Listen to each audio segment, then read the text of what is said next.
பிஸ்மில்லாஹிர்ரஹ்மானிர்ரஹீம்.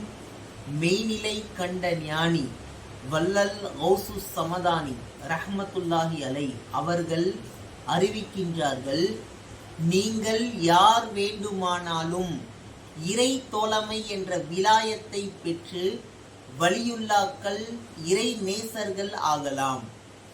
அதற்கு இரண்டு சிறகுகள் மட்டும் தேவை. ஒன்று சத்தியம் என்ற உண்மை, மற்றொன்று ஹலால் என்ற தூய்மை.